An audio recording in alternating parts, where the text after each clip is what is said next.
నీకు రెండే ఛాన్సులు. నిజం చెప్పి బ్రతికిపోవడం, అబద్ధం చెప్పి చచ్చిపోవడం. బ్రతుకుతావా చస్తావా? నన్ను కొంతమంది రౌడీలు కిడ్నాప్ చేశారు నానమ్మ, అందుకే రాలేకపోయాను. నీ గురించి నేనెంత దిగులు పడ్డానో తెలుసా? అవునా తల్లి, అవునా? ఒట్టు సార్, నాకే పాపం తెలీదు. డబ్బుల కోసం పాపని కిడ్నాప్ చేయాలనుకున్న మాట వాస్తవమే.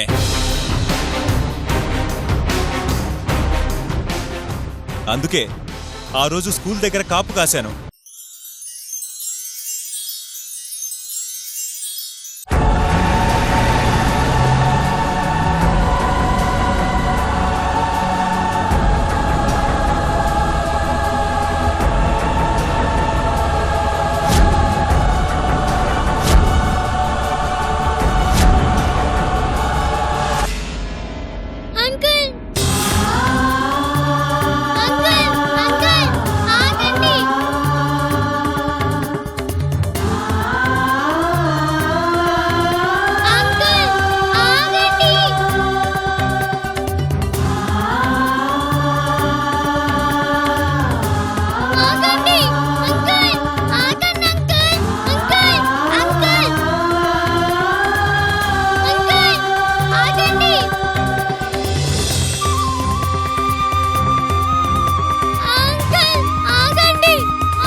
నన్ను మా నాన్నమ్మ దగ్గర తీసుకెళ్ళరా ప్లీజ్ అంకుల్.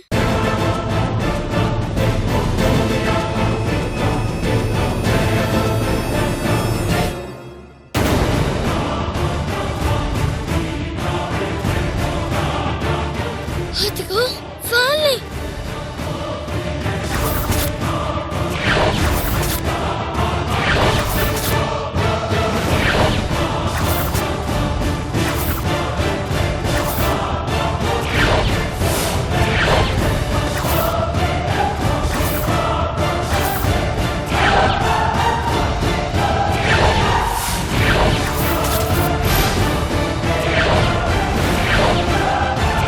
వీళ్ళేనమ్మా నిన్ను కిడ్నాప్ చేసింది?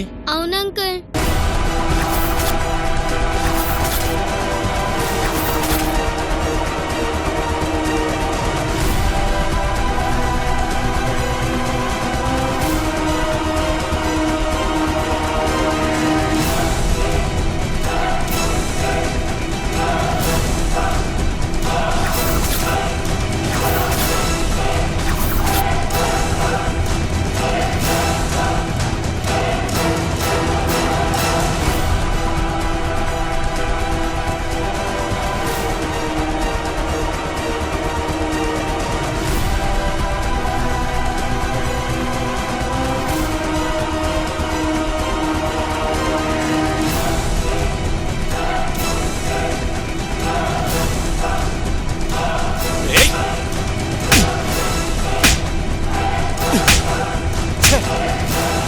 ఇంతమందున్నారు, చిన్నపిల్లని పారిపోకుండా చూసుకోవడం చేత కదా?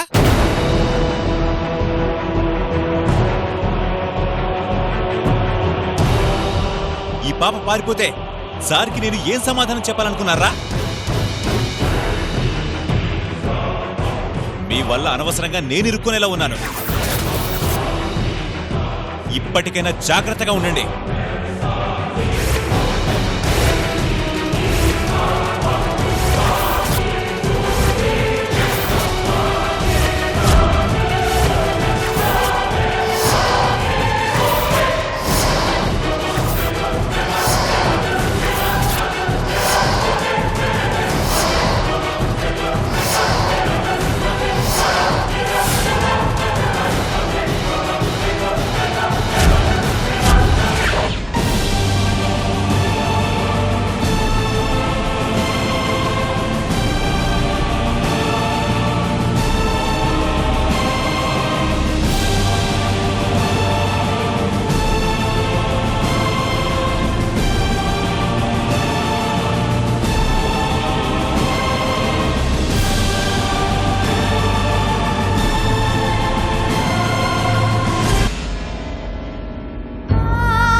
నాలాంటి బ్రదర్ కదా, మీరు కూడా ఇలా చేస్తున్నారేంటి? ఇంటి దగ్గర నాన్న నానమ్మ వాళ్ళు నా గురించి దిగులు పడుతూ ఉంటారు. ప్లీజ్ అంకుల్, నన్ను వదిలేయండి. నేను మా నానమ్మ దగ్గరికి వెళ్తాను. నిన్ను వదిలేయడం, పట్టుకోవడం ఇదంతా మా చేతుల్లో లేదమ్మా. అదంతా మా బాస్ చేతుల్లో ఉంది.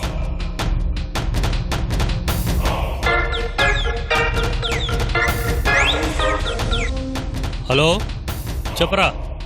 నేనా? సాయంత్రం కలుద్దాంలే. సరేరా, అన్న కోపంగా ఉన్నాడు, మళ్ళీ చేస్తాను. ఛే! మీ మొహాలకి ఫోన్ ఒకటే. చిన్న పిల్లని కాపలా కాయలేరు, మీకెందుకురా ఫోను? ఈ ప్లేస్లో ఫోన్ వాడొద్దని 1,00,000 సార్లు చెప్పానా? ఇష్టానికి ఫోన్ వాడితే బాస్ చేతిలో ప్రాణాలు పోతాయి. గుర్తుంచుకోండి, మన అదృష్టం బాగుండి పాప మళ్ళీ దొరికింది. లేదంటే ఈ పాటికి మనందరం బాస్ చేతిలో చచ్చేవాళ్ళం. ఇప్పటికైనా పాపను జాగ్రత్తగా చూస్తూ ఉండండి. ఇంకొక్కసారి పేకాట ఆడడం చూశానో ఒక్కొక్కడి తోలు తీస్తాను. జాగ్రత్త.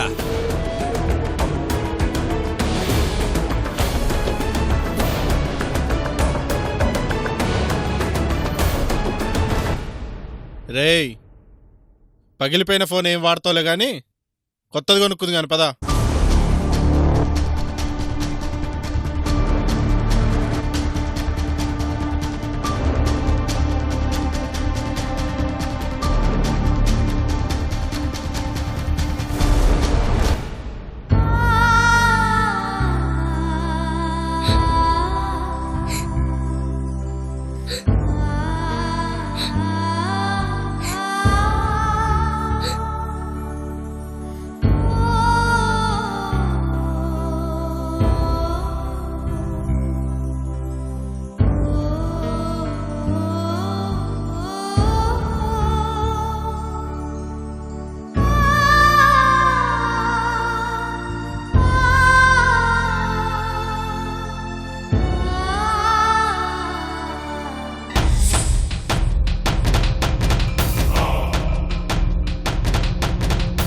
రేయ్, బాస్ గురించి మీకు తెలీదు.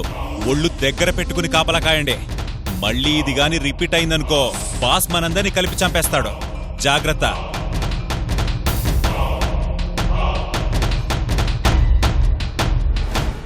నోరు తెరిస్తే బాసు బాసు అంటున్నాడు. ఎవడన్నా ఈ బాసు? నాకు తెలిస్తే కదా బాసు.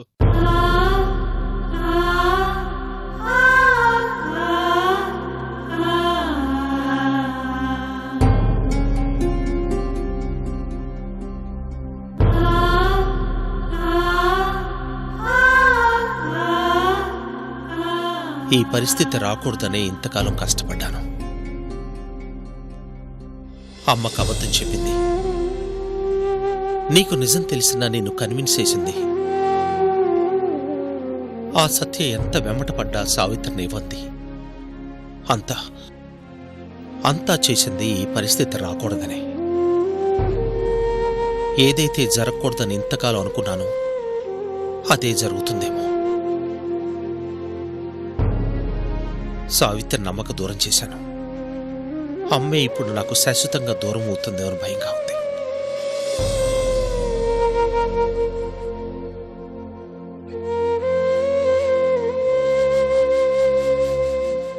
బాధపడకండి, అత్తయ్య గారికి ఏం కాదు. ఏమీ కాదని నువ్వెలా చెప్పగలవు? ఈ రోజు అమ్మ ఈ పరిస్థితిలో ఉండటానికి కారణం సావిత్రి. అమ్మను మామూలు మనిషిని చేయగలిగేది ఈ హాస్పిటల్ కాదు, దీంట్లో ఉండే డాక్టర్సు కాదు, కేవలం సావిత్రి మాత్రమే. సావిత్రి వస్తేనే అమ్మ మామూలు మనిషి అవుతుంది. తను రానంత వరకు అమ్మ పరిస్థితి ఇంతే.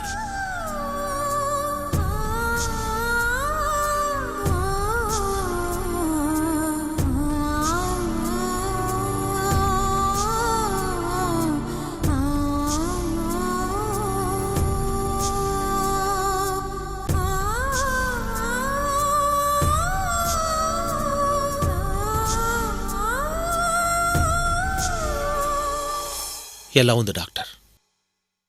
ఎలా ఉంది అంటే బావుంది అని చెప్పలేను, బాగా లేదు అని చెప్పలేను. పాప కనిపించలేదు అనగానే బ్లడ్ ప్రెషర్ ఎక్కువై ఆ రోజే కండిషన్ సీరియస్ అయింది. అప్పుడే చెప్పాను, ఎక్కువగా ఆలోచించద్దు, దేనికి ఎమోషన్ అవ్వద్దు అని. అది ఎలాగూ చేయడం లేదు. కనీసం ఫుడ్ అయినా తీసుకోవాలి కదా. ఫుడ్ తీసుకోకపోవటం వల్లే పరిస్థితి ఇంత సీరియస్ అయ్యింది. ఎంత బతిమలాడినా తింటం లేదు డాక్టర్ గారు. తినరమ్మా, ఎలాగైనా తినిపించాలి. లేదంటే ఆ వయసులో వాళ్ళకి ఎనర్జీ ఎక్కడి నుంచి వస్తుంది? ఇప్పుడు పరిస్థితి ఏమిటి డాక్టర్? ఎనర్జీ కోసం ఫ్లూయిడ్స్ ఎక్కిస్తున్నామండి. ప్రస్తుతానికి ఏ ప్రమాదమూ లేదు. She is out of danger. Thank you doctor. ఇప్పటికి ఓకే అండి. బట్ మీ అమ్మగారి విషయంలో కొంచెం జాగ్రత్తగా ఉండాలి. ఓకే?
చేయండి.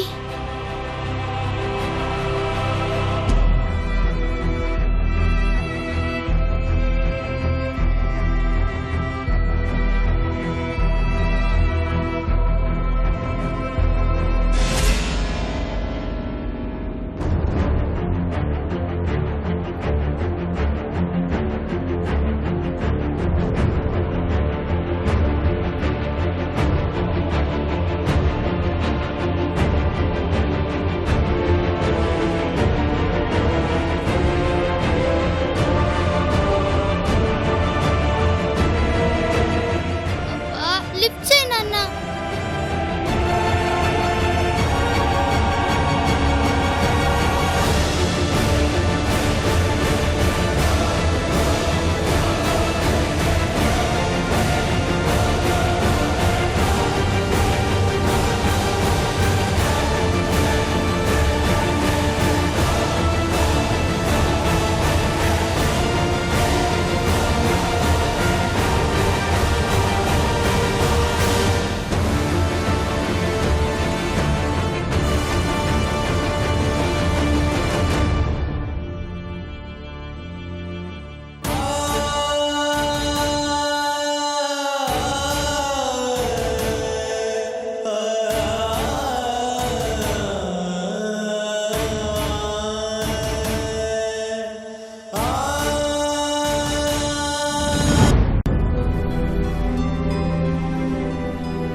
ఏంటి సార్ అలా ఉన్నారు?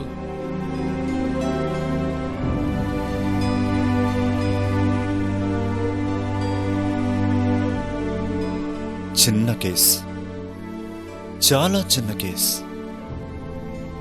బట్ సాల్వ్ చేయలేకపోతున్నాను.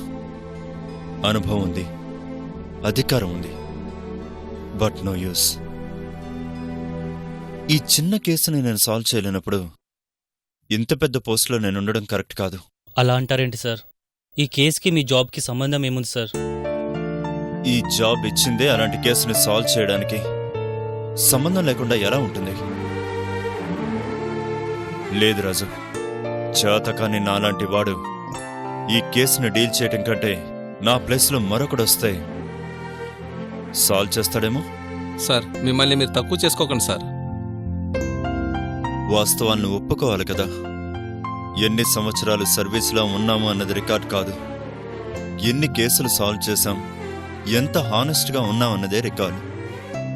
అందుకే ఒక చిన్న పాపను కాపాడలేకపోతున్న నా చేతకానితనాన్ని నేనే ఒప్పుకుంటూ నా జాబ్కి రాజీనామా చేస్తున్నాను.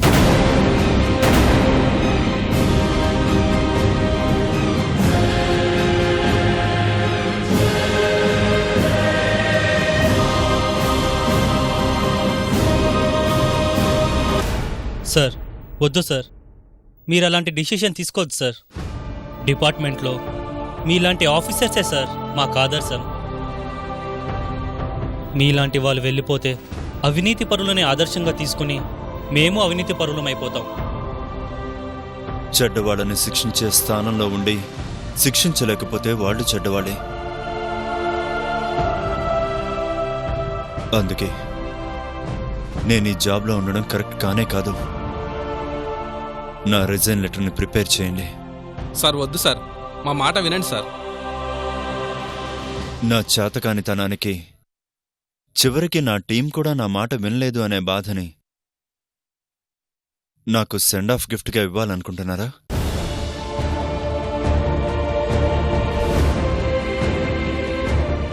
అందుకు నేను ఒప్పుకోను.